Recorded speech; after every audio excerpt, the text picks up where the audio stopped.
ரொம்ப சிம்பிளாக பேசுவார். ப்ரேயர்லாம் நம்ம ஆளுங்கெல்லாம் போய் ப்ரே பண்ணுறதை பார்க்கணுமே. உண்மையாக சாமி உட்காந்து எந்திரிச்சே ஓடி போயிடும். நம்ம ஆளுங்க போய் அங்கே வேண்டுறதெல்லாம் பார்த்தீங்கன்னா அது முணுமுணும் வாங்க, நம்மளுக்கே ஒரு மாதிரி ஆகிடும். ஐயோ ரொம்ப பிரார்த்தனை கடுமை இவ்வளோ இருக்குது, ரொம்ப கடுமையிலும் கடுமையாக இருக்கின்றது அப்படின்னு நினைப்போம். ஐயா நந்தனார் ப்ரேயர்லாம் கேட்டிங்கன்னா ரொம்ப இருக்கும். இனி பிறவா வரம் வேண்டும் பரம்பொருளே, இனி பிறவா வரம் வேண்டும் பரம்பொருளே, மீண்டும் பிறந்தால் உன்னை மறவாதிருக்கின்ற அருள் வேண்டும். அவ்வளோதாங்கய்யா. பெரிய யோகம் இல்லை. நந்தனார் எங்கேயும் போய் வாசி யோகத்துக்கு 10,000 ரூபா பணம் கட்டிட்டு போய் உட்காரல. ஆமாங்க ஐயா, ரொம்ப சிம்பிளுங்க ஐயா, எளிமையான விஷயம். எளிமையை எளிமையாக உணருங்கள் ஐயா. உங்களோட எளிமையை தயவு செஞ்சு உங்களோட உடையிலேயே காட்டிடாதீங்க. பல பேர் எளிமைன்னு நினைக்கும் போதே தன்னோட உடையில போய் காட்டிக்கிட்டு இருப்பாங்க. அது இல்லைங்க ஐயா. பற்று அற்று விட்டு, பற்று இல்லாமல் நீங்கள் சாதாரணமாக எப்படி வேணாலும் இருக்கலாங்க ஐயா. பற்று இருந்து கோமணம் கட்டிட்டு சுத்தினாலும் பிரச்சனை தாங்க. ஒரு ஞானி எப்படி இருக்கணும்? அற்புதமாக சொல்கிறாங்க. பட்டினத்தாரோட வாழ்க்கையில் ஒரு அற்புதமான சம்பவம் நடக்கின்றது. பட்டினத்தார் எல்லாத்தையும் கடந்துறாரு. ஒரு கோமணத்தை கட்டிக்கிறாரு. வயக்காட்டில் படுத்திருக்காரு. ஒரு வரப்பில் தலையை வச்சு படுத்திருக்காரு. அந்த வழியாக 2 பெண்கள் தண்ணி எடுக்க போகிறாங்க. பட்டினத்தாரை பார்க்குறாங்க. அதில் ஒரு பெண் இன்னொரு பெண்கிட்ட சொல்கிறா,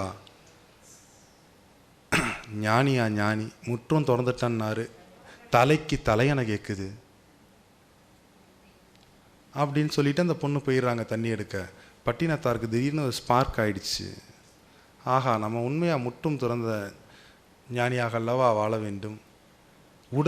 உடையெல்லாம் துறந்தோமே, ஆனால் தலைக்கு தலையணையை நம்ம சுகத்தை துறக்கவில்லையே. அந்த பெண் சொன்னது சரிதான் அப்படின்னு சொல்லிட்டு அந்த கையை எடுத்துட்டு கீழே வரப்புலேருந்து கீழே படுக்கிறாருங்களாம். அடுத்து திருப்பி அந்த பெண் தண்ணி எடுத்துட்டு இப்படியே வராங்க. பார்க்கும்போது, இவரெல்லாம் இந்த ஜென்மத்தில் ஞானத்தை அடைய முடியாது, இந்த ஜென்மத்தில் ஞானத்தை அடைய முடியாது அப்படின்ட்டு போயிடுறாங்க. தூக்கி வாரி போட்டு எந்திரிக்கிறாரு. எந்திரிச்சு போய் நேராக அந்த பெண்ணை கூப்பிட்டு, அம்மா தாயே, நீ ஒரு ஞான குருவாக எனக்கு சொன்ன, கைக்கு தலையணை கேட்குதா தலைக்கு முற்றும் திறந்தவனுக்குன்னு, நீ சொன்னதும் நான் தான் சரியாக படுத்துட்டனே, அப்புறமும் ஏமா இந்த மாதிரி ஒரு வார்த்தை சொன்னேன்னு கேட்டாராம். அதுக்கு அந்த அம்மா அழகாக சொன்னச்சான், ஏங்க நீங்கள் தான் முற்றும் திறந்துட்டீங்களே, நீங்கள் சதா இறைவனோட நாட்டத்திலலாம் இருக்கணும். யார் என்ன பேசிட்டு போனால் உங்களுக்கு என்ன? யார் என்ன பேசிட்டு போனா உங்களுக்கு என்ன? நீங்கள் வர்றவங்க போகிறவங்க என்ன பேசுகிறாங்கன்னு கேட்டுக்கிட்டு இருந்தா நீங்கள் எப்பொழுது அந்த இமைப்பொழுதும் அந்த நினைவில் இருந்து அந்த நிலையை அடைய முடியினாரா? சடார்னு காலில் விழுந்தாரா. அம்மா ஞான குருவே, தவறுதான், ஏற்றுக்கொள்கின்றேன்.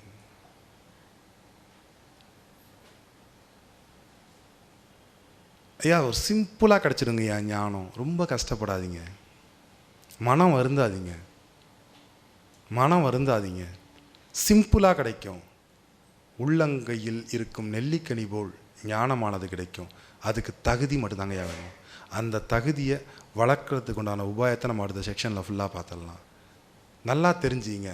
கோயிலுக்கு போகிறதுனாலையோ, பல ஜீவ சமாதிக்கு போகிறதுனாலையோ, சித்தர் பீடத்துக்கு போகிறதுனாலையோ, பல உண்மை ஞானிகளை போய் தரிசனம் பண்ணுறதுனாலையோ கர்ம வினை அழியாதுங்கய்யா. வேணா கொஞ்சம் லைட்டாக மாறும், அவ்வளோதான். கர்ம வினை அழியாது. திருமூலர் திருமந்திரத்தில் அழகாக ஒரு பாடலோட விளக்கம் இருக்குது. ஒரு பற்றற்ற ஞானி சித்தன், அவன் உன்னை ஏறெடுத்து பார்த்தால் அந்த க்ஷணத்திலேயே அவனுடைய கர்மம் அழிஞ்சிடும்.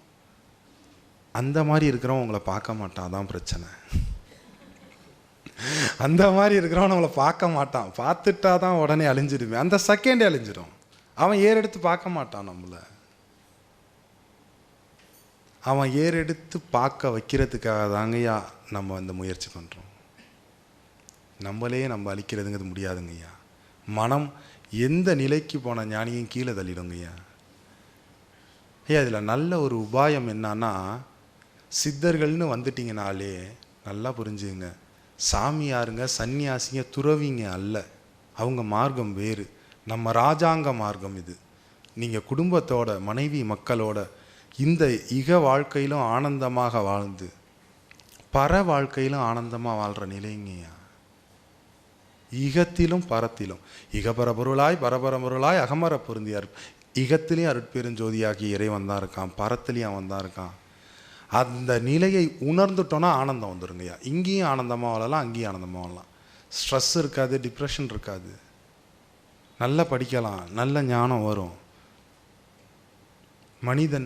மனிதனுக்காக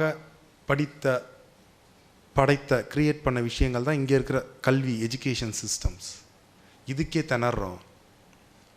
இறைவன் மனிதனை நல்வழிப்படுத்துவதற்காக எண்ணற்ற விஷயங்கள் உருவாக்கினா அந்த விஷயத்துக்கு போகணுங்கய்யா. இப்படியே வாழ்ந்துக்கிட்டு இருக்க முடியாது வாழ்க்கையை.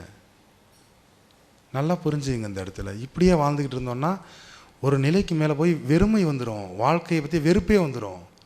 இதில் தான் சூசைட்லாம் பண்ணிக்கிறாங்க. ஆன்மீகன்னு சரி அப்படியாச்சும் அந்த மரணத்தை நம்ம அடைஞ்சு நம்ம வெளில போய் பார்த்துடலாம், அவுட் ஆஃப் பாடி எக்ஸ்பீரியன்ஸ்னு சூசைட் பண்ணிக்கிட்டவங்களாம் இருக்காங்க. உங்களுக்கு தெரிந்திருக்கலாம் அந்த விஷயம்லாம். ஆன்மீகத்தில், சித்தர்கள் மார்க்கத்தில் பெரிய லெவலில் போகிறேன்னு மூச்சை அடக்கி யோகம் பண்ணுறேன்னு செத்து போனவங்களாம் இருக்கான். அறியாமை, அனுபவத்தை உணராமல், அவர்கள் சொன்ன அந்த பரிபாசை தெரியாமல். ஐயா, ஒரு குருகுலத்தில் ஒரு பெரிய ஒரு மகான் இருக்கார். அவர்கிட்ட 10 சிஷ்யர்கள் இருக்காங்க. நல்ல ஞானங்கள்லாம் அவர் எழுதுகிறாரு.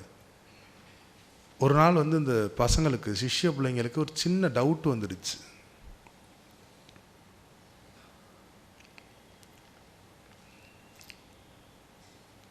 நேராக குருக்கிட்ட போகிறாங்க. குருக்கிட்ட போய், ஐயா குருநாதா, இந்த பாடலுக்கு எனக்கு விளக்கம் புரியவில்லை அப்படின்னு சொல்கிறாங்க. அடுத்து அந்த குருநாதர் சொல்கின்றார், பரிபாசை அறியாத மூடனே, நீ இருந்தென்ன இறந்தென்னன்ட்டான். நீ எனக்கு சிஷ்யனாக இருக்க, வந்துட்ட எல்லாத்தையும் கடந்து என்கிட்ட தான் சிஷ்யனாக இருக்கணும்னு. ஏன் பரிபாசை உனக்கு புரியலைன்னா நீ வாழ்க்கையில் வாழ்கிறதுக்கே தகுதியற்றவன், நீ செத்து போயிடு, நீ வாழ்கிறதுக்கு உனக்கு தகுதி இல்லைன்னாரான் அந்த குருநாதர். பரிபாசை புரிஞ்சுக்கணுங்க ஐயா. இந்த பரிபாசைங்கிற வார்த்தைக்கு 2 அர்த்தம் உண்டு. பரினா குதிரைன்னு ஒரு அர்த்தம் உண்டு, பரினா சுவாசம்னு ஒரு அர்த்தம் உண்டு. இந்த பரிபாசைங்கிற வார்த்தையில் பல ஞானங்கள் அடங்கி கிடக்கு. பரியேறி சவ்வாரி நடத்தலாகும் பஞ்சமா பாதகங்கள் பறந்தே ஓடும் காகபுஞ்சர் சொல்கிறாரு. அந்த பரியை ஏறி சவ்வாரி நடத்திட்டிங்கன்னா பஞ்சமா பாதகம் உடனே பறந்து போயிடுமா. பரியின்னா காற்றில் இருக்கக்கூடிய ஒரு நிலை. பரி ஏறணுங்கிறாருங்கய்யா. பரினா காற்று, அந்த காற்றின் மீது ஏறணும். எப்படி குதிரை மேலே ஏறி ஜேர்னி பண்ணுறோமோ, இந்த காற்று மேலே ஏறி ஜேர்னி பண்ணுங்கன்னா நீங்கள் காற்றை பிடிச்சிட்டு உட்காந்துருக்கீங்க. காற்றை பிடிச்சிக்கிட்டு பிராணாயாமத்தை மட்டும் பண்ணிட்டு வாசி யோகன்றது. வாசியை கத்தான் மாற சித்தன். வாசி யோகம்னா என்ன ஐயா?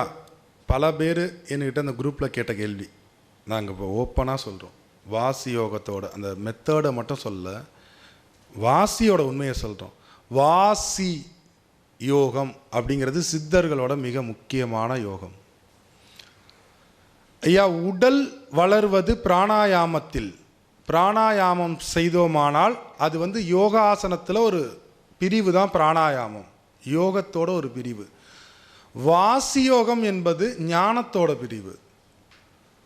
சித்தர்கள் சொல்கிறாங்க, வாசி பழக்கம் அறிய வேணும், பின்பு மண்டல வீடுகள் கட்ட வேணும். இந்த வாசி பழக்கம் அறிந்து ஒரு மண்டலம் அதை பண்ணணும்னா என்ன ஆகும்? இப்போ வாசினா என்ன? ஐயா வாசி அப்படி திருப்பி அப்படின்னா சிவான்னு வருங்க ஐயா. சிவயோகம்னு பேர். சிவயோகம்னதும் உடனே நீங்கள் நமசிவாய மந்திரத்துக்கு போயிடாதீங்க. சிவம் அப்படிங்கிற வார்த்தைக்கு அர்த்தம் என்னவென்றால் உயிர்னு அர்த்தங்க ஐயா. உங்களுடைய உயிருக்கு பேர் சிவம் அப்படின்னு அர்த்தம். இந்த உடம்புக்கு பேர் சக்தின்னு பேர். இந்த உடம்பும் இந்த உயிரும் சேர்ந்திருக்கிற மனிதர்களுக்கு பேர் தான் சிவசக்தின்னு பேர். அர்த்தநாரீஸ்வரர். இந்த உடலில் இருந்து உயிர் சிவம் வெளியில் சென்று விட்டால் அவனை சவம் என்கின்றோம். சிவம் உடம்புலேருந்து வெளில போனால் அது சவமாகின்றது. அப்பொழுது வாசி யோகம் என்பது உயிரை வளர்ப்பதுங்கய்யா. பிராணாயாமம் என்பது உடலை வளர்ப்பது, அதுவும் வேணுங்கய்யா. ஏன்னா உடல் வளர்ந்தால்தான் உயிர் வளரும். ஆனால் உயிரை வாசி யோகம்.